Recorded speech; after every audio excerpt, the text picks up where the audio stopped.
Delta FM. Art thérapie, food art, vie et œuvres d'artistes, c'est le temps des arts sur Delta FM. César,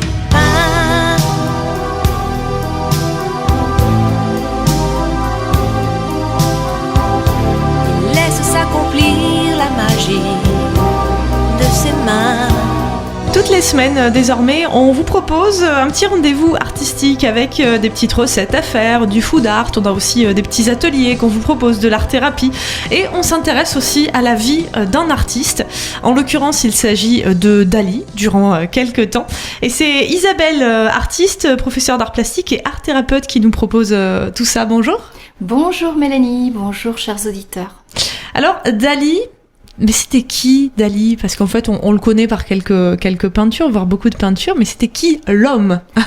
C'est vrai qu'il y a beaucoup de qualificatifs. Certains disent un fou, un timide, un paranoïaque, un impuissant, un amoureux, un génie. Les qualificatifs ne manquent pas pour évoquer ce peintre surréaliste, connu autant pour ses œuvres hors du commun que pour toutes ses audaces. Ses toiles amènent à se poser 1000 questions. Tu comprends, toi, Mélanie, Dali qui regarde Dali dans la position d'un fœtus avec les mains sur la tête? Et pourquoi il est dans le sexe de Gala?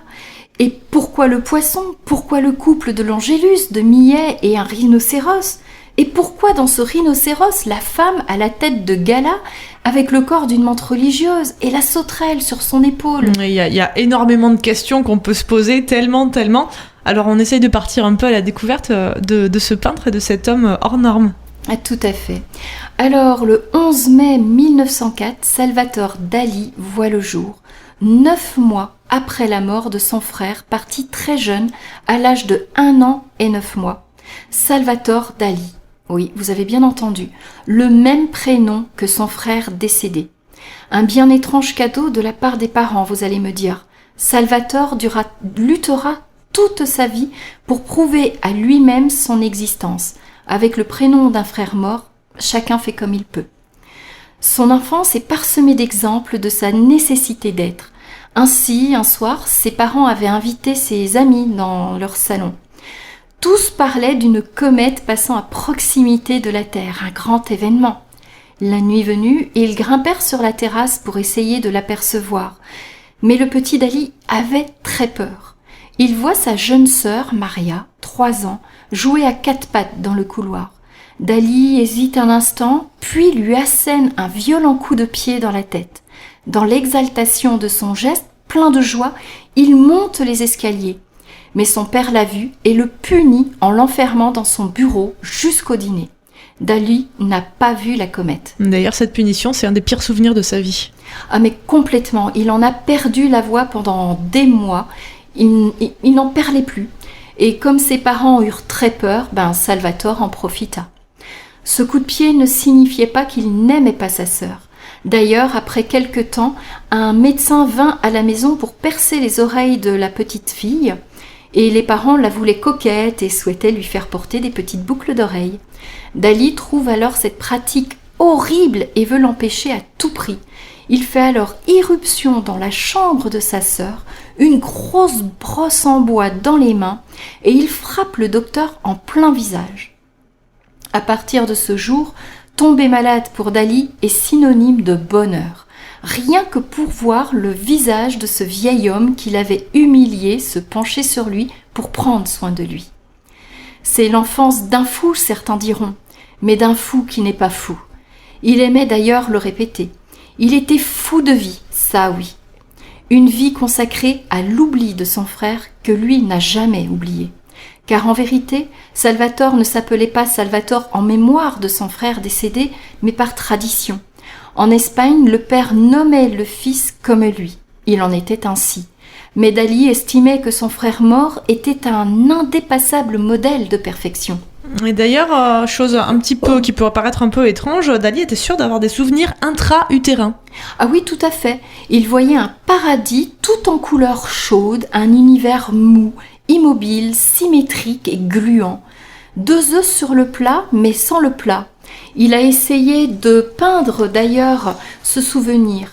Et il avait tellement d'influence à l'époque que certains hommes de science se sont penchés sur la question et ont expliqué même que cette vision était due au fait que le fœtus, dans le ventre maternel, presse ses petits poings contre les yeux, d'où cette vision d'œuf sur le plat mais sans le plat. Et pour être sûr d'être né, Dali s'est fait naître plusieurs fois sortant d'un œuf. Il a peint Métamorphose de Narcisse avec une main tenant un œuf. Il se voulait au-dessus de tous.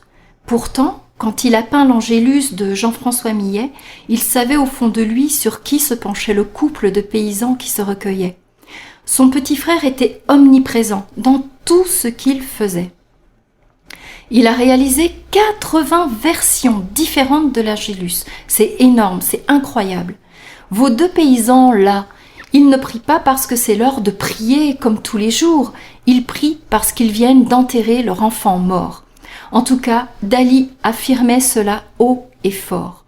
Il était persuadé que cette scène de la ruralité éternelle cache un sombre secret. D'ailleurs, Dali, comme je vous l'ai dit, il avait tellement d'influence et il avait un tel pouvoir qu'en 1963, le musée du Louvre cède à sa demande. Le chef-d'œuvre de Jean-François Millet se fait radiographier. Et devinez quoi ?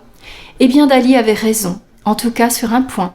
Il y a bien un mystère, et les rayons X révélèrent que sous le panier d'osier posé par terre, Millet avait peint une petite boîte noire rectangulaire.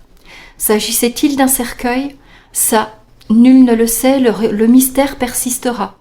Mais en tout cas, Dali, lui, il en était certain.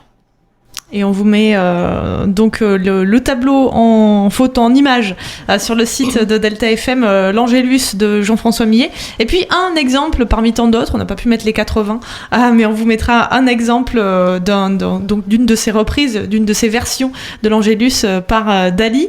Et puis on continuera à s'intéresser à cet artiste, voilà, intéressant, j'allais dire, mais avec tellement de facettes différentes et fascinantes.